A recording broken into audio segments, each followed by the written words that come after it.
Hey there, and welcome to another episode of the Deeply Rooted Podcast. Thank you guys for joining us wherever you're at and wherever you might be listening. We appreciate you tuning in.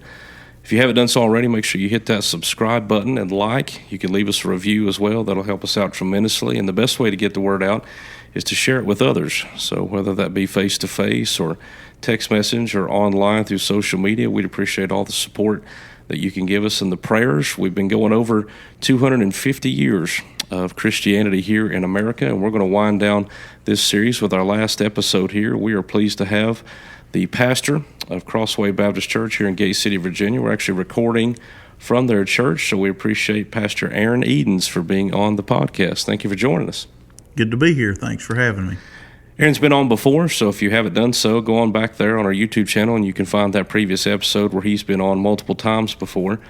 But we've got a different topic here in front of us, so we want to go ahead and jump right in. But over the past 250 years that we've been looking at all these different topics, America has also experienced, as we've covered, revivals and awakenings, some controversies and some growth. But also there's been this underlying theme that we haven't covered yet, and we're going to get into this time, and that is the use of media and technology. And every generation in American Christianity has faced this in some way, shape, or form. We have a communication tool, whether that be newspapers and pamphlets or something like radio that came along in the 20th century, television, the age of the internet, now social media, and as we enter into artificial intelligence, all of that has done something to reshape or continue to shape Christian values, worship, the way we evangelize, the way we learn, and certainly the way that we relate to one another.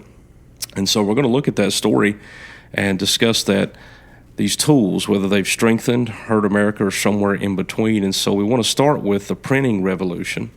And long before radio and television, you can imagine ink and paper was pretty much the medium that people used. The Second Great Awakening, we've covered that before, but newspapers printed revival reports, even full sermons. You can go back and look at those in places like Kentucky and Tennessee and New York.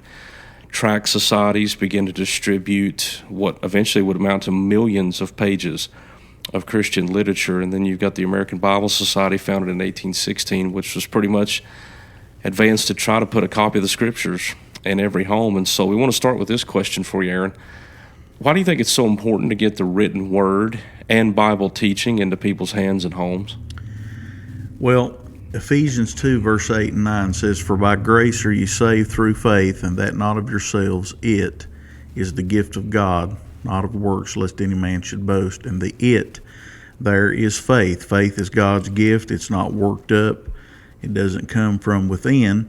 And according to Romans 10:17, faith comes by hearing, but not hearing just anything, hearing God's word. And so if we want people to be saved, then they will have to have faith. And for them to have faith, they will have to have the word. And so that's why we should seek to get it into their hands.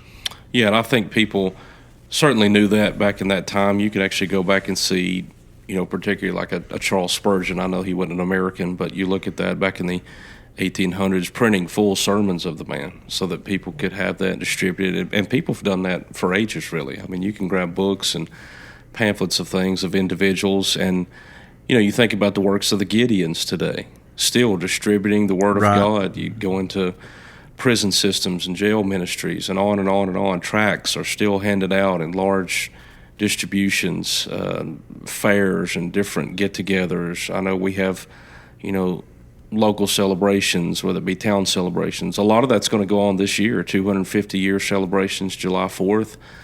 I know of many different ministries that are already gearing up to go out there and witness to people and set up a church stand and invite people out. And so none of that's changed really, maybe less now, certainly with different mediums, but the idea of getting, like you said, the word into their hands, because that's how faith comes about, is still important to the local churches. By the time you get to the 19th century, Americans get connected not only by print, but if you go back and look at technology, railroads begin to expand. You talk about Western expansion here in America, then you get the telegraph is going to come along. And so evangelism starts to sort of change overnight. We start to hear specific people come on the scenes And that's the second phase I want to talk about. It's this age of mass evangelism, whereas we know people were evangelizing their communities and localities, but historically I think of a guy like Dwight Moody would come to mind. Big, large-scale evangelism efforts. Newspapers covered his meetings. He became as close as you could probably get to a household name at that time. Railroads were bringing people from other communities. That was very new for a lot of people to travel to hear somebody by the use of a railroad. And so new technologies allow certain ministers to become known a little bit more to people. Here's a question, and it's only going to grow, but do you think celebrity Christianity is historically common and maybe inevitable to all Christian people and errors? Or is it mostly an American problem?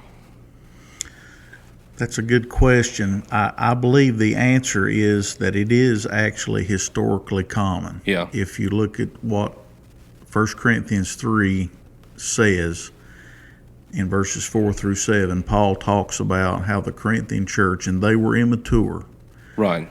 but many were saying, I am of Apollos, Yeah. I'm of Paul, I'm of Cephas. And they were attracted, no doubt, to personalities. And so even in that time, I think human nature still gravitates toward what they like in terms of a personality. And so I think it is a bigger problem in America because of our culture and our media-driven and entertainment-driven culture. But I do think personality-driven issues have always existed in Christianity. Yeah, I think that's a good way to lay it out. I think it's inevitable that it's going to happen. We all learn different. There are certain people that I enjoy listening. You do the same. Nobody's any different than that. And that's not wrong. Our minds work a little bit different. We respond differently to certain people and styles, and God uses different styles and abilities in people. I've seen people fill the pulpits. They never move around. They don't really raise their voice. And I was hanging on to every word. And I've also seen people get up and be very charismatic, and I'm tuned out. Right. I've also seen the opposite of that. Right. So I think you're right in the fact that it is pretty much inevitable, but it's not a new problem, and it's not a new thing that people deal with as much as it is just being careful that we don't elevate people to a point of you're more than Christ to them. Right. There's the danger that I think lies into it. Well, technology comes along even more. Preachers' voices now begin to be heard in people's homes, which is remarkably new for most people other than a visit from a local pastor or an evangelist. That just was unheard of. But by the 1920s and 30s, radio literally transforms American life. Think about people, particularly, I was looking this up and going over some old notes, but Charles Fuller's Old-Fashioned Revival Hour. At one time in the 1940s, it's a true fact, it was going to roughly 20 million people globally. That's hard to fathom at that time, but for the first time in history, you could hear a sermon simultaneously across the world, whereas that would have taken weeks, if not months, to get to you by print media. Here's a good question, maybe two parts to it. For a rural family living miles from a church, radio is a blessing. I don't think there's any arguing there. But did radio also begin pulling authority and influence away from local pastors by drawing people towards a personality outside their congregation? I think so.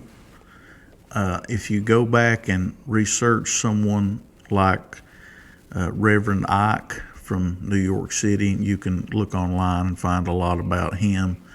But he had huge influence. His ministry was huge. His teaching was not fundamentally sound, but he had tremendous sway. Right. And I'm sure that affected local churches. And also, going back to the celebrity thing, he was charismatic. He was flamboyant to a certain extent, and I'm sure a humdrum, common, everyday pastor paled in comparison to him in some people's eyes. Yeah. So I think it did have a negative effect in some ways. Right. Yeah, I don't think anybody set out necessarily to drown out local pastors. No. It happened, and it's sad to see. Like, we still see it to this day. You hear it a lot, like, hey, brother, you did a great job, but I've been listening to so-and-so, and, you can't help but feel a little small sometimes compared to that, but it's the world we live in. It is getting smaller, so to speak, and people do have access to more. The radio was part of that, and it served its purpose. You've had history, though, on the radio. Talk a little bit about your memories and experience as it being a tool for a good thing. I was actually on the radio on April the 23rd, 1989, which is the day after I was saved. Wow. And I gave my testimony. And so I was on the radio from the age of 13 to 20, singing at times, sharing my testimony. At 23, I started my own radio broadcast, and that lasted about 9 years. And in that time, I was able to build a decent-sized audience. I still consider myself a radio preacher. If I had a viable outlet that I thought would reach people, I would still be on the radio, I believe. Yeah. But at least locally, that's not necessarily available right now. But anyway, I was on the radio for a long time. I enjoyed it. It sharpened me as a preacher, and it forced me to prepare myself every week. And as Brother Rightly Salling used to say concerning radio preaching, when you preach on the radio, you stand up, you speak up, and then you have to shut up because the light goes off. Right. And so it trains you to be beginning, middle, and end and not wander. And so it was a great blessing to me. It opened a lot of doors concerning Rightly Salling. And Rightly Salling in our area here in Gate City preached thousands of funerals. It's untelling how many people he won to Christ. And one Sunday afternoon, I got a phone call. It was him. And he said, I've been listening to you on the radio. And I'd like you to come over and preach. And he also had a viable radio ministry for decades. And so it's been a great ministry tool for people who couldn't get out, and also for people who wanted to hear preachers that weren't in their local church. Right. It gave them an opportunity to hear a fresh voice. So it can be a great tool. I enjoyed it, and I appreciate my time on it. And unique time slots. I was thinking about that the other day. I was discussing something with somebody. They ran a restaurant, and it was near the coal fields, and they were talking about how the fact that one of their biggest rushes was almost 5 or 6 in the morning.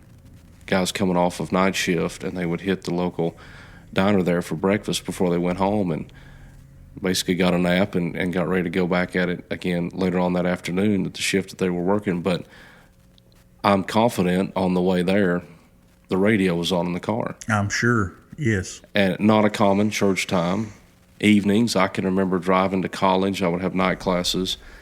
I'd listened often to men on the radio for an hour or so going to and fro. This is early, mid-2000s. I can remember going to mission trips in Nicaragua, and one of the things that they had done is partner with a local radio station. And they would allow the missionaries we came down to share their testimonies. They would do that daily. You got about 30 minutes. They'd take a group of 4 or 5 of us, and you'd have a translator. And like you said, lights on, lights off, and they required us to write out our testimony, because you also had to think about, how does this English translate to Spanish? Right. And you had to really reconsider, how would you explain your conversion to somebody and what happened to you? And again, we're talking, that was 2013, 14, 15, somewhere in there. I can remember the gentleman telling us this radio goes out to over 1 million people through Nicaragua, Honduras. Wow. But it just goes to show you, it was still a medium being used in places for good, to get the gospel out to people, to share Christ. And they would constantly hear stories of people that had been converted. Yes. Through hearing the word. And so, yeah, I understand people may think it's of yesteryear, but it's not gone. No. and it's not been completely replaced yet. So there is a place out there for it for certain people. So as you get into it further, a new medium comes into play, though, because the big thing about radio is you're not seeing anybody. And along comes television. And television is the way I put it here. You know, radio gives you a pulpit. Television now puts a face with it, or faces with it. And in the golden age of it, really after World War II, television becomes and will become the dominant medium in American homes. I think about the Billy Graham Crusades in particular, televised nationally. Christian broadcast networks begin to emerge, multiple ones, local and nationally.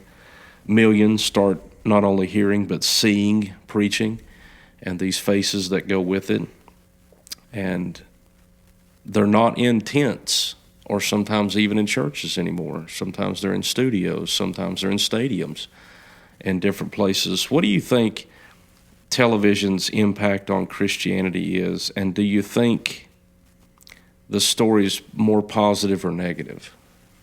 I actually think it's more positive because of the many genuine stories of people who were converted Right. through television ministries. And if the value of a soul is more than countless worlds, then one person was worth it all. And so there's been many more than one. I mean, through Greg Laurie, you can hear many testimonies of people converted through his ministry. Billy Graham, there's an entire book Right. dedicated to it. I mean, it's been a tremendous impact. So I think with the negatives, as anything has a negative, I think the positive's been more myself. Do you think Graham's ministry would have been what it was without television? No, there's no way. Yeah, I don't think so either. Yeah. He was, and I want to look here. I wrote this down. He was the right man, providentially, the right man at the right time in the right media to get the right results for God's kingdom. He navigated television, in my opinion, better than anyone ever could have, and it had to be by the help of God because he became a celebrity. Right. He did the Tonight Show. Yeah. Multiple If I'm not times. mistaken, he was on Hee Haw. I mean, Brother Graham's influence and his reach, we really can't speak to how big it was and how that could have shaped him in a negative fashion, but it did not. And so I think it helped his ministry tremendously, and he navigated it humbly and certainly in a great fashion. Yeah. And like you said, there's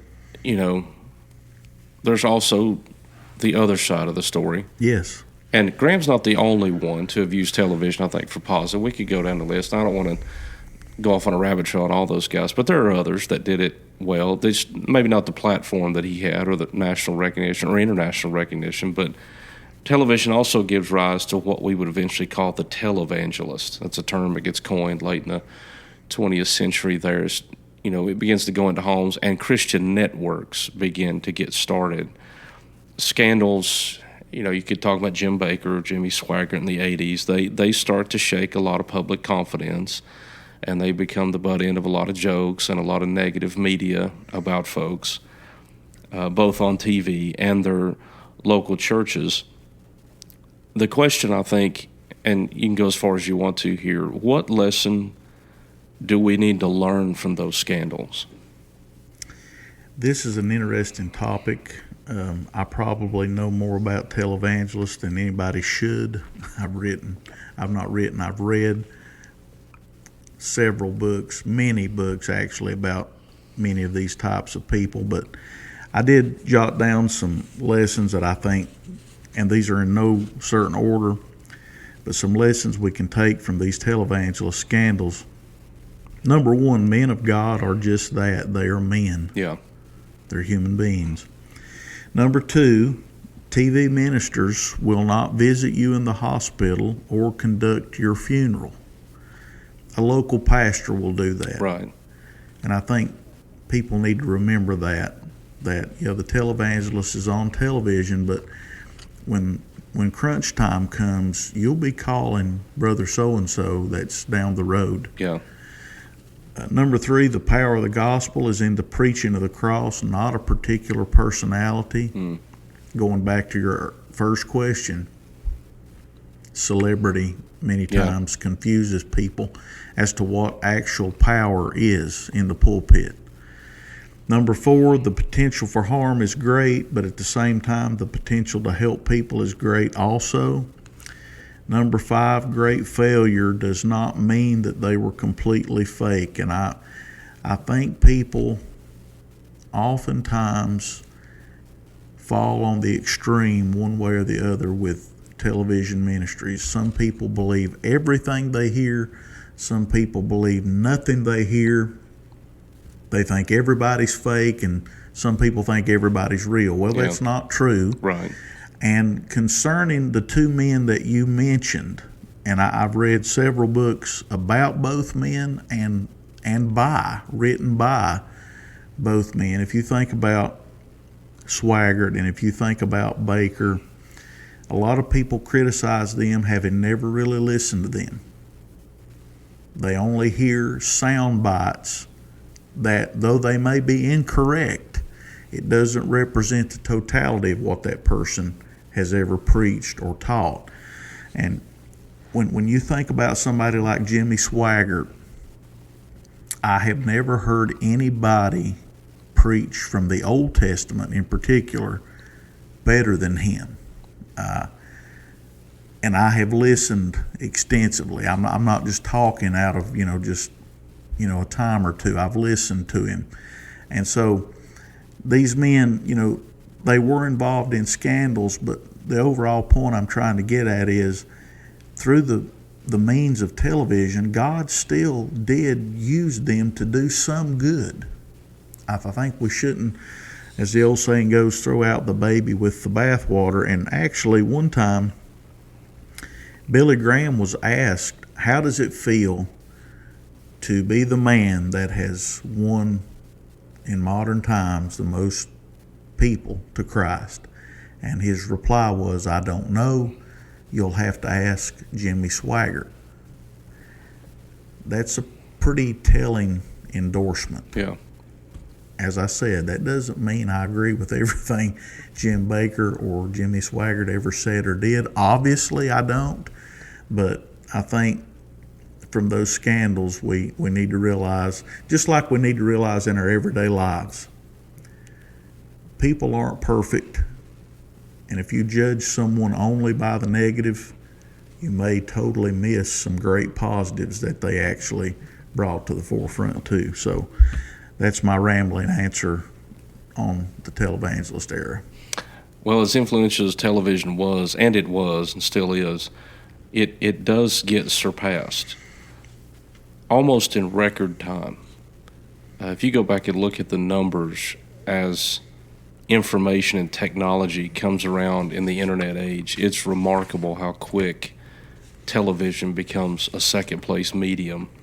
The internet is going to change Christianity in ways that I'm not really sure television ever could, because sermons are now available on demand to be watched and watched and watched and broken down, and as you mentioned, clipped and separated and what have you. Churches launch websites. That was a brand new thing. Anybody with a computer now can have access to thousands of teachers, preachers, any denomination, any literature they want to get a hold of, and different perspectives, even within your own camp. So the question is, what do you personally think is the greatest positive thing that has happened to the church because of the internet? And then you can follow that up with, what would be your biggest negative concern? The greatest positive thing that has happened, in my opinion, because of the internet is that more people, as you've just highlighted, more people have access to a wealth of information that they would not normally have. Right. If you were a young preacher just starting now, using the internet, and we're going to talk a little bit, I guess, about artificial intelligence, but using the internet, you have access to thousands of commentaries without buying them. Right. And so that's tremendous. And not just theologically, but just practical. You can find a lot of things on the internet practically. So the greatest benefit, I think, is the access to information. And then on the flip side of that, I think the most negative thing is the access to information because with the advent of the internet, everybody thinks they're a doctor. Everybody thinks they're a lawyer. Everybody thinks they're a theologian. Yeah. Because information is so attainable. However, people aren't discerning in what they are attaining. Right. Just because you read it on the internet doesn't mean it's so. Just like years before that, advertisements on television, just because you saw it on television didn't mean that it was actually so. And so I think that's the greatest positive and negative all at the same time. I joke with people all the time. I get asked occasionally, did you go to seminary? I said, yes, I went to YouTube University. That's my running joke for that. Now, I've had some good professors and I've had some terrible ones. Yeah. But like you said, imagine if you were just starting now. The difference in you at 100 years ago. Yes. There are some great advantages if you just got started in the ministry now. What you could learn, what you could hear, what you could be taught that you would have never had a couple of generations before you, or Yes. at least you couldn't even have found it. I think about that often. Like 150 years ago, if you had a deep question, where would you have went? If your Right. local pastor Right. wasn't able, or maybe there wasn't a library nearby that you could go and find information that you needed. So, yeah, there are great positives to what's come about, but like you said, there are plenty of tares inside the wheat that you also have to watch out for. So, for most of church history, though, believers primarily learned from people that they actually knew, whether that be pastor, Sunday school teacher, their own parents. That often gets forgotten in who the real Bible teachers were in the home. But the internet very quickly changes that overnight. And I wanted to ask this one question before we move on from the internet age. How has that shifted discipleship in the local church? I want to just read what I've jotted down here, what I have here in my notes, just read it verbatim to answer it correctly. Going back to the last question, discipleship is lacking because discernment is lacking. People believe everything they see or read on the internet, and they form opinions quickly because of this. Once formed, it can be difficult to unform them as a pastor teaches and preaches God's Word. People will read internet information quickly and scan it quickly. To learn God's Word, it takes effort on the part of the teacher and the student. And with our scrolling society that we currently live in, people act as if they don't have time to actually engage in local church or in local church teaching, and that hurts discipleship. Yeah. Why do I need Sunday school? I got it here on my phone. It's the negative side of that sword we were talking about. So I think it has affected discipleship, maybe in a negative way. I think it is the most common poor answer that I hear when I ask people where do they go to church. And it is becoming more and more common that I hear, well, you don't really have to go to church to be a Christian. Besides, I listen to so-and-so online anyway. Right. That has been, to me, the negative effect of the internet on local discipleship. You have, like you said, zero discernment on what the local church is, what a pastor is, why it's important to gather together with the saints, why it's important to pray together, to fellowship together, and you begin to just form this opinion about what a Christian is, not based on Scripture, but just simply based on feeling and hearsay. Because so-and-so said this, who has no authority in your life whatsoever. You've never met them. And yet you just develop this version of Christianity that, by the way, has never been for thousands of years of its existence. It's such a modern idea that, well, I don't have to gather with the people of God to be a healthy believer. The internet has aided that like nothing else I've ever seen. Yes. And I think that the lack of discipleship comes also from the lack of accountability. Right. Because I believe in church discipline. I believe in it because the New Testament teaches it. Right.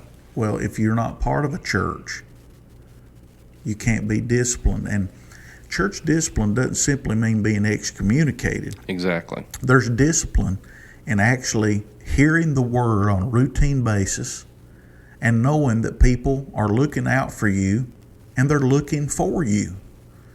And that's gone. And really, COVID played into that Right. to a large part.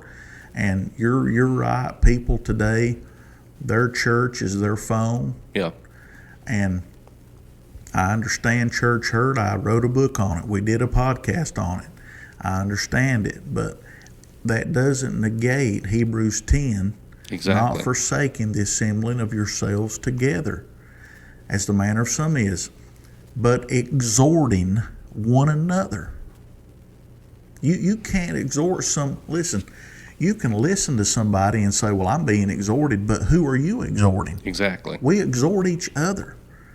And so that's a good point you've made about discipleship lacking, because, I remember years ago when I was growing up, when you bought gas, you went in and paid with cash.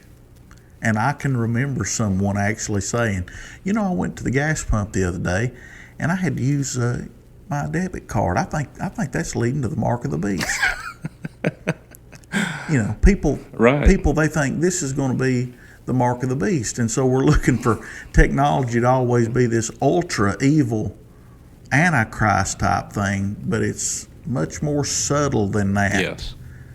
It's subtly soothing people in their recliner on Sunday mornings, and it's negative, in my opinion. Yeah. I think about you brought a good point up about COVID. We had a terrible epidemic in the early 20th century with the flu. A lot of people don't read about that very often. It was very bad. Many people were killed in America during that time. You will not read anywhere where people's response was, well, I guess we better not go to church anymore because I'm just going to live it over here on my own now. The only difference was the influence of the internet compared to those two situations. Right. And I think it just shows the power of the negative that can come about if you begin to spread things like that to people. I tell folks all the time, how can you fulfill these do unto one another if you're never around one another? Exactly. I mean, you can't even bear fruit to help the body of Christ, to exercise the gifts and callings that God have given you, if you're not around the people of God. Yes. So as that technology proves itself out, and we're still living within that, the next one that comes along due to the age of the internet, this one doesn't just provide information and access. This one's very different. It rewards engagement. And I've thought about this one a lot. It doesn't sell you things. You get sold now to the marketplace. It has stirred outrage to the level we've probably not seen in this country since the Civil War. And then the other one is its constant interaction. No sitting, no being still, no turning things off, no meditating with God. Just consistent bombardment of interaction. And that is social media. I want to give you a quick timeline here to show you how fast this moved. In 2004, Mark Zuckerberg and others launched what's known as Facebook. By 2005, you have YouTube. Twitter, which is now X, comes along in 2006. In 2007, they launched the iPhone. By 2010, you have Instagram. Those are just the tippy top of the iceberg.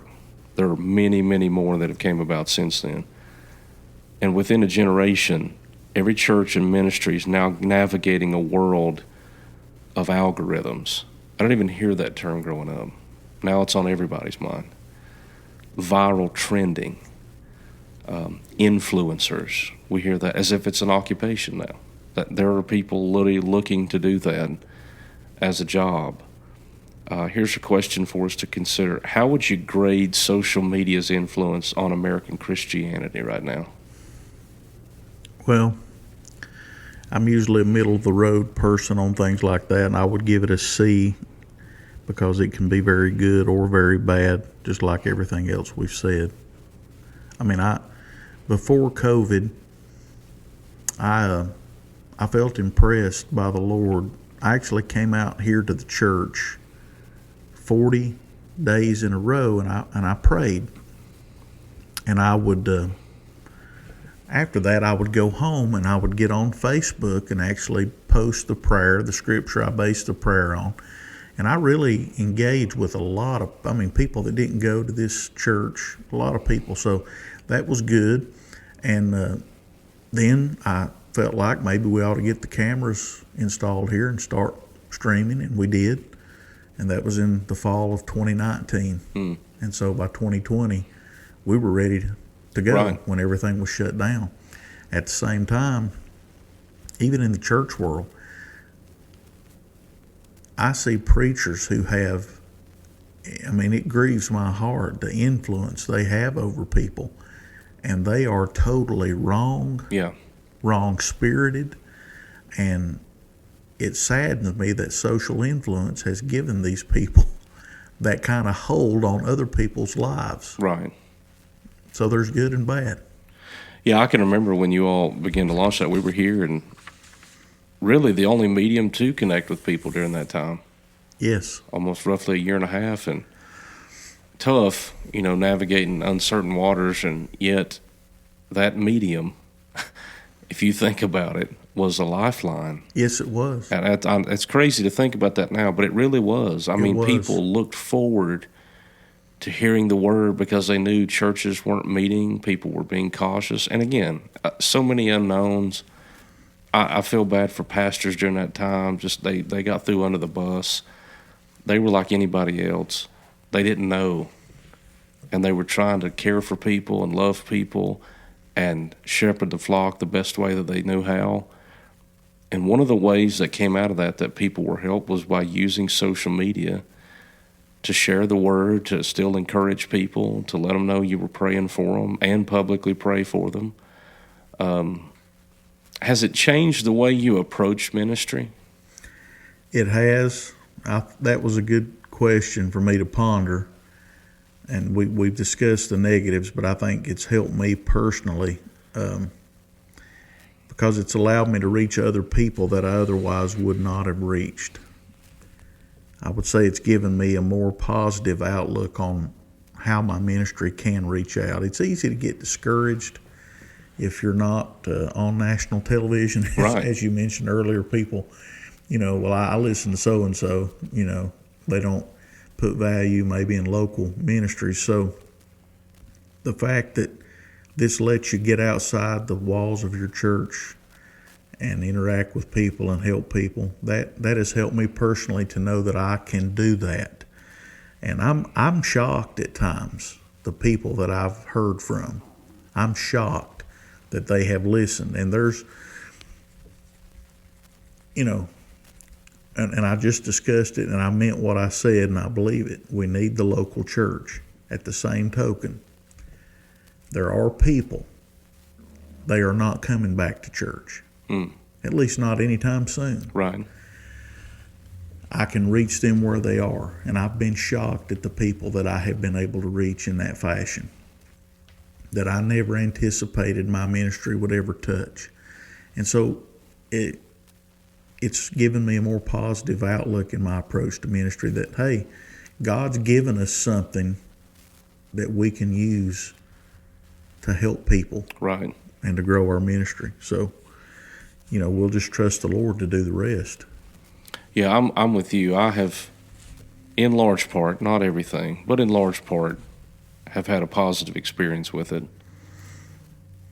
Our church has grown some because of it. And part of it is, and I'd say you can resonate with this, people that have been hurt can find out really quickly not everybody's a wolf, not everybody's trying to hurt you. And there are people that really do enjoy church, and they love one another, and they are trying to live for Christ and further the kingdom. And 40, 50 years ago, you may have never heard about them, and they're 10 or 15 miles down the road. But now you have access to this, and you can watch a service that you may not have ever darkened the door of because of a slew of reasons. But you get the opportunity to see people that really do love the Lord, and they are doing it the right way. And you can do it anonymously. Right. And sort of try it out. Yeah. And then go publicly. Exactly, yeah. And I think having websites has helped people. Mm-hmm. We put our stuff out there. I'm sure you all do. Nobody's hiding the constitutions or bylaws from anybody. If you want to look at them, you're welcome to look at them. Websites have helped that, for people to be able to go on there and read that. And, hey, who are these folks? What are they really about? I'd like to see some of their doctrine. And that's good. I encourage people to read up on that. But you do have to go eventually, I think. And you made a good point about that. Like, it gives you a chance to maybe test the waters and then step out there. We've had that happen here. Yeah, repeated. And I hear that a lot from folks. Mm-hmm. They have either went through a hard time in a church or something happened and they've had to relocate or something. And I think that's another thing to think about. People that move, whether it be job or what have you, nothing wrong. They just are looking for a new church in a new town. And one of the easiest ways to do that is to find people online and just start researching and doing the best you can. And who do we want to visit and take an opportunity with? So a lot of pastors today, though, and this is where we're going to end on, they're no longer really competing against other churches. And not that people were, but I think a lot of ministers out here who just heard me say that know what I mean by that. But now it's like we're contending against screen time. Is that an overstatement? I don't think so. Yeah, I don't either. I think that the screen has shortened attention spans significantly. It's made people unwilling to slow down and engage their mind in a productive fashion. If people could scroll through our sermons, they would enjoy it. Yeah. If they could just casually scan through. But, you can't do that and really grow. You got to hear something. So, yeah, I think we are competing with that. Now, the next shift, even larger than social media now, this one's entering the workplace, the home, everywhere you can imagine. And we're just getting into it. So this is brand new ground for a lot of folks, particularly us. So, if what we say here doesn't sound like it's the most illuminating thing in the world, that's because a lot of people are still working through this. But artificial intelligence, normally just called AI, it can write articles, it'll review books, it'll generate images, videos that are extraordinary, if you've seen some of these. And sadly, it'll also prepare a sermon outline and answer theological questions, or at least give an answer. And so for the first time, people can have, and this is legitimate, a conversation with a machine, and some of those conversations can be about matters of faith. So the question is, do you think AI creates opportunity, though, for the church? Absolutely. It has to. People used to talk about artificial intelligence. I'm afraid of it. I'm afraid of it. And I would jokingly tell people, I'm more afraid of natural stupidity because we run into that a lot. Yeah. But, AI does have, it is so powerful. It has to be respected and understand there could be problems. Sure. But I was at work. A coworker mentioned to me that how they had used AI in a report they had written. And I said, well, it's not my thing. I probably won't. Well, then I talked with a pastor friend of mine, and he told me how he had used it to make like pictures for a sermon series he was doing. And we just got to talking about different avenues of AI, ChatGPT and Google Gemini and all these different things. And I started looking at it, and I have started using it to research.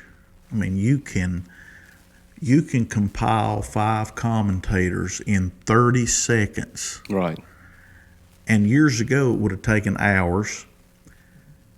5 years ago, it would have taken maybe a few minutes for me to go online and find what Dr. So-and-so said or this, that, or the other. But with ChatGPT or Copilot or something like that, it's at your fingertips.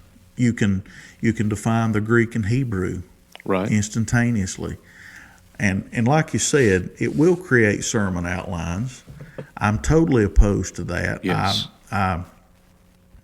And people, a lot of times, I don't think they think that's biblical, but the Apostle Paul, and I wish I had the reference in front of me, he basically said he would not go and take credit for someone else's labor where they had been that he hadn't been.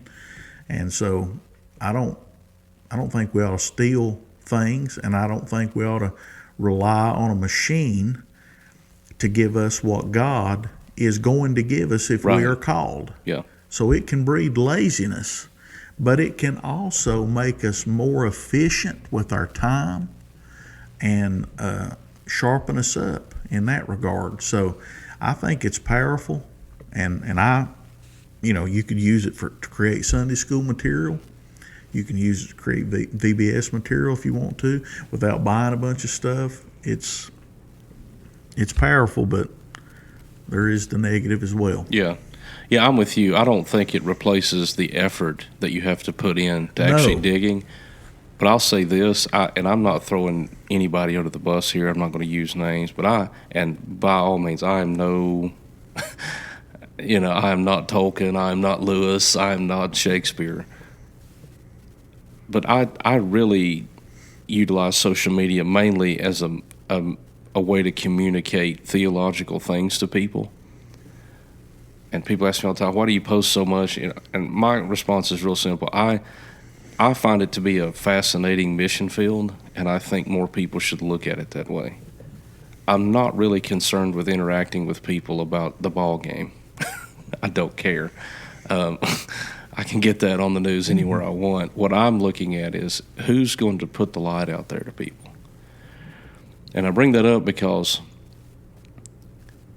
if you don't write well and you don't sound grammatically correct, you lose some people very quickly. Yes.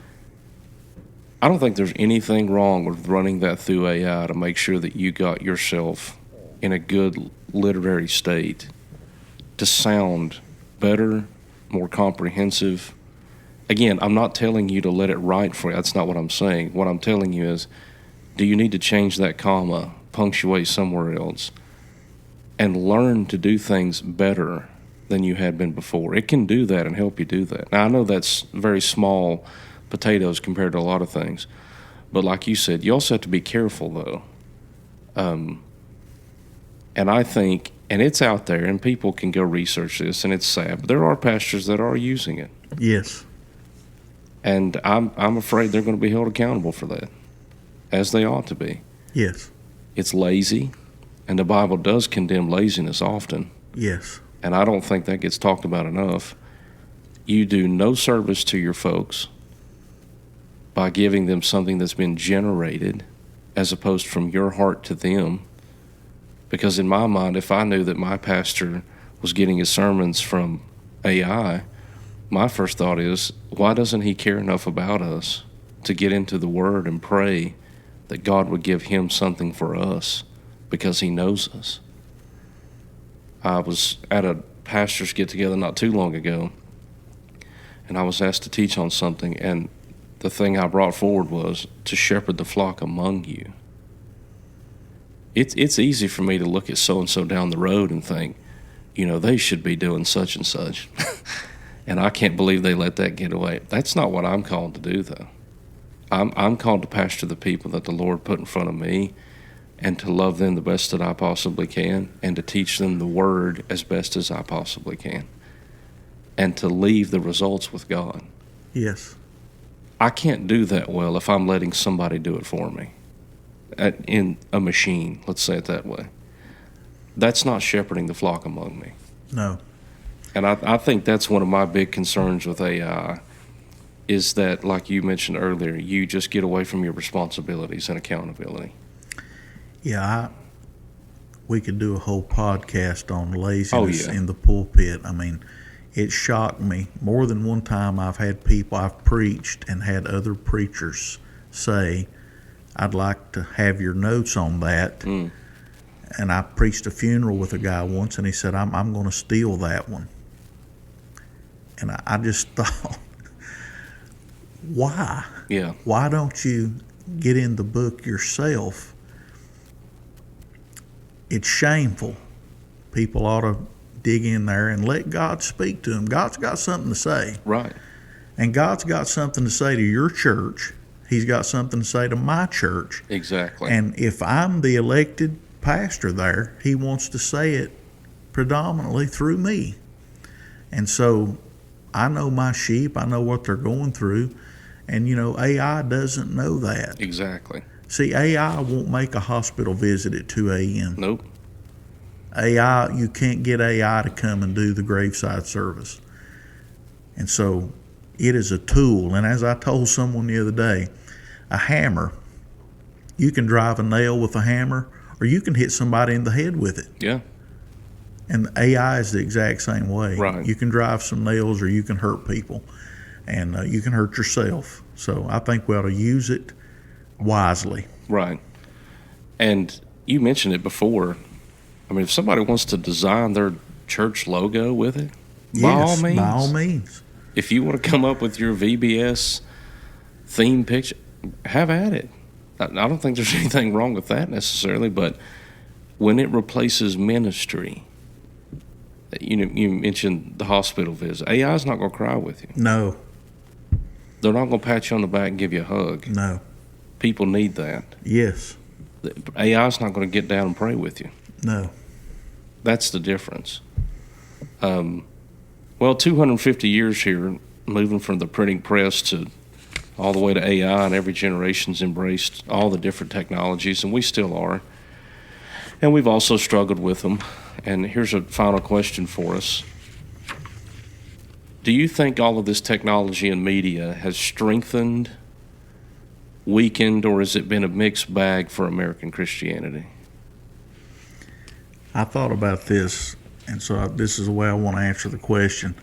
I would say overall there's been a mixed bag of both, but I would also say, and I think we must remember this, before any modern technology came along, Jesus said in Matthew 16, verse 18, upon this rock I will build my church, Right. and the gates of hell shall not prevail against it. That's true around the world. That's true in America, irregardless of technology, good or bad. Yeah, I think that's the nail on the head there. The Lord gives the increase. Yes. We can sow and water, but the Lord gives the increase. Yes. Yeah. And technology has been part of some of the sowing and the watering. Yes. But again, like you said, the Lord has built the church. Yes. And that won't change tomorrow. No, it won't. Or 150 years, or if we go 250 more. That'll never change. Right. So, 250 years of our nation, one truth does remain the same. The mission of our church is not dependent upon technology. It can be helped by it, but faithful preaching of the gospel, the grace of the Lord, these are the things that are going to carry us forward. It's what's got us here to this point anyway. It's what's going to keep us going. It is sufficient, as the Bible says. And if it's been sufficient for 250 years, it'll be sufficient for however long he needs it to be. Amen. And so we want to leave you with that. Any final thoughts before we close out here? No, I think you just summed it up very well. I would say it is possible that we could lose these technologies. Right. It is not impossible that something could happen, that the internet could be dismantled for some reason we don't know. But Matthew 24:35, heaven and earth shall pass away. Yeah. My word will not pass away. And when the internet's gone, when AI's gone, when Facebook's gone, the book you and I preach, it will be here. Right. Yeah. And that's a great way to end it on. Sunday mornings, you guys meet, Sunday school at 10, regular service at 11. You have Wednesday evening service at 7 o'clock. Yes. Is that correct? Crossway Baptist Church here in Gate City, Virginia. If you haven't found them online, they're on Facebook there, so check those guys out. They post their services on Sundays and Wednesdays, so if you'd like to check them out, as we mentioned here already before, please feel free to do that. And if you haven't, again, already, make sure you hit that subscribe button and like here for the Deeply Rooted podcast. We're on YouTube and Apple Podcasts, and so if you hit that subscribe button, you'll get the latest updates on all those things. So anytime an episode drops, you'll be the first to see it on there. And make sure you share it with other people. You can comment and leave us a review. You can also email us at drigw18@gmail.com. So until next time, we love you all and hope you have a great week in Jesus.